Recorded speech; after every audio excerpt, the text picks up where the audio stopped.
where did you go? Come back to me. Hey everyone! Okay, so today we are going to do a little quick review slash product comparison. Today I'm looking at the L'Oreal La Nude Palette 2. It's pretty new. The first one is kind of like, the color family is comparable to the Urban Decay Naked 1, so it's all more like brownie neutrals, and the 2 is more comparable to my beloved Urban Decay Naked 3, so it's more like rosy slash purples. And as you guys know, I'm into those shades. I have kind of like hazily greeny eyes, and so those kind of colors just make my eyes pop, and so that's why I like them. I did a whole tutorial on the Naked 3 because I loved it so much. If you want to see that, I can link it down below. But for now, I'm going to be attempting to quickly go through the pros and cons of this palette and to kind of semi-do a comparison to the Naked 3, because I think that's generally the comparison that jumps out in anybody's mind, right?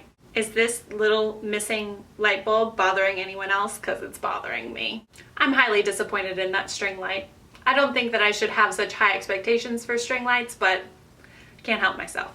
Okay, basic information. I took notes in my planner because I'm not busy planning anything. I have like one doctor's appointment and then notes about makeup.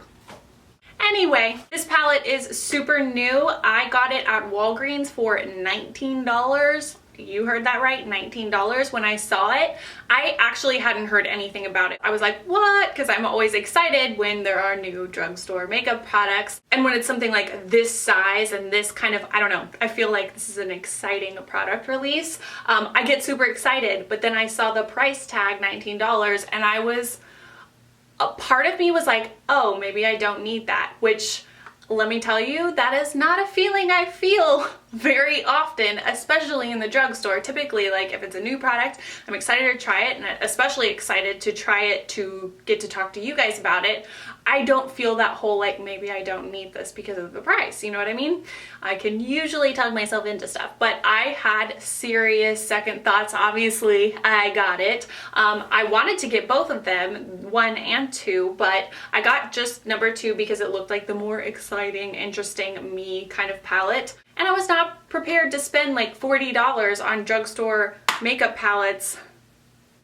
That would feel crazy, right? However, since picking mine up, I have heard that at Walmart they're only $15. So if you want this palette or the other one, go to Walmart, because Walgreens is ridiculous. Officially, like, it made me so annoyed whenever I heard that, because I like almost never go to Walmart, and so it's kind of like the first thing on my bad list. It's definitely a high price point for the drugstore. But if you think of it as like, if you're trying to compare it to Urban Decay Naked palettes, it's a steal, because those are like $50 or more, and then this is like $20. So you're getting it for less than half of the price, but you have to realize they're actually not the same, and I'll get more into that. But so that's the first thing on the bad list.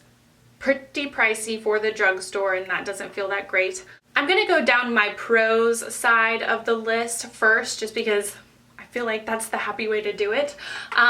Addressing kind of the price, it is pricey, but if you look at it, the shadows are kind of really large. So you're getting a lot of shadow for your money.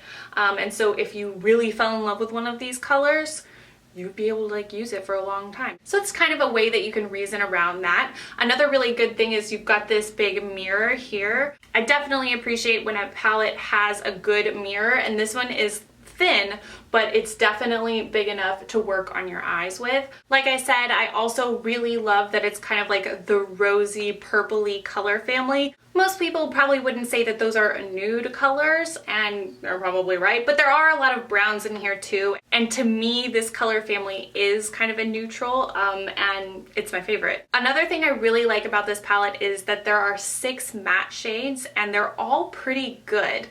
They are a little bit on the powdery side, but they're pretty well pigmented, and I definitely think that the matte colors are the strong colors in this palette compared to the shimmer slash satin shades. So here's like kind of like a very quick look at the matte shades.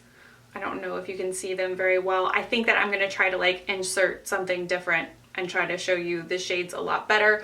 They're pretty good color payoff, but there is kind of like a, not like a chalkiness, but there's like a lot of extra powder there. So you might have to build it up a bit and blend it out. And like whenever you first start to swatch it, it's like kind of crumbly, but then once you kind of like start to blend, the color is quite nice. So while the mattes do still take some working with, they're a lot better than the shimmer colors. And there are more matte shades in this one than there are in the Urban Decay Naked 3 palette. For this one, there's only like 3, which was not my favorite thing about this palette. Also, I do have to say that you can kind of look at the price as being like a thing on the pro side as well, but you know what, that's too much for my mind to handle. So let's move on to the cons list. First up, the little applicator that they give you. It's okay if you were totally in a pinch, like on the road with none of your tools. I think that you could make a nice, very basic look with this brush, but like many drugstore applicators that come with products, it is not the best. But back to the actual eyeshadows, the shimmer colors are not so great, especially the lighter shimmer colors. They're like so underwhelming, and like I really like how this one looks in the pan, but when applied to the eye, it's like, where did you go? Come back to me. I wanted so much from you. And it's just not great. I also was kind of excited about this one, especially like you swatch it and then you put it on the eye and it's just like meh, like nothing. And but like this shimmer color is definitely the best one out of the bunch. These 3 I could like totally do without. Like they could have just left them completely out of the palette if it were up to me. And also it's just the pigment is not, the pigment of this entire palette is definitely not Urban Decay level. I don't know if people are really expecting that or not, but since these are semi-comparable palettes, I felt like I needed to say that. And 2 more quick things about the colors. Personally, for me, I really like a palette, especially one with like 10 colors in it. I kind of hope for it to be like an all-in-one palette. Like I could do all the shadows on my eye with just one palette, and all the shadows on my eye now are from this palette except for my highlight shade, because I really like a cream matte shade to highlight with, and this one just doesn't have that. There is like a matte kind of really super light pink shade, but I don't want to use pink for my highlight. I just don't. And another color that's missing for me is like a super dark kind of liner color, whether it be like a super dark brown or a super dark purple or black, matte or shimmer, whatever. Like I like to have like a liner shade or like just a super dark color to work with. There is a super dark purple here, but whenever I use like my basic like liner, winged out liner with eyeshadow technique, the payoff isn't great. So maybe I'm using the wrong tool. My typical liner brush that seems to work with most dark eyeshadows, it's just not happening when I use it with this purple.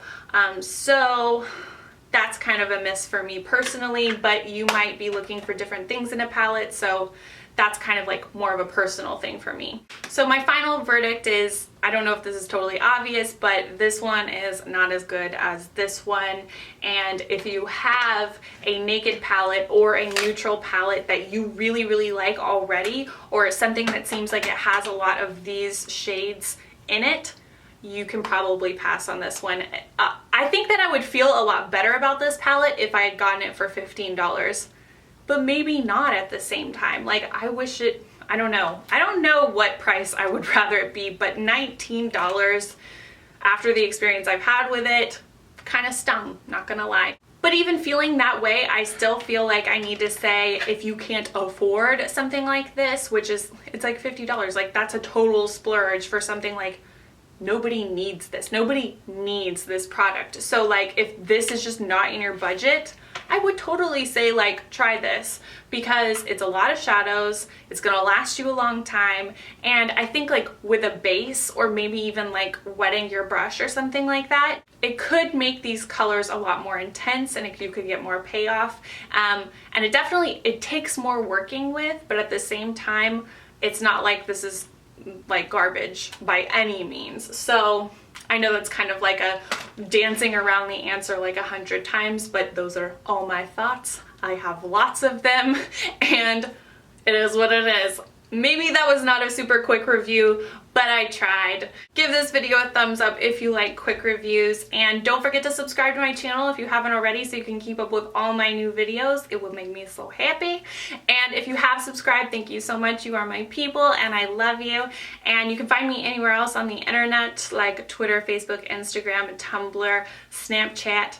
Everywhere. It's LeighAnnSays. I'll put those links down below if you're curious or you want to say hi. And as always, thank you so much for watching, and I'll see you guys next time. Bye, everyone. Some quick kind of swatches. I feel like I'm blinding you at every second. I tried harder later in the week. Anyway, my camera is at a weird angle. Come on down here. That's better. Tapping that all over my lids and it's just shining like the sun. And to make it shine even more, I'm using a color called In the Spotlight, and it's kind of like a champagne-y pink, and it's also a foiled shadow by Makeup Geek, and I'm just tapping that with my finger on the center of my lids. And then I'm going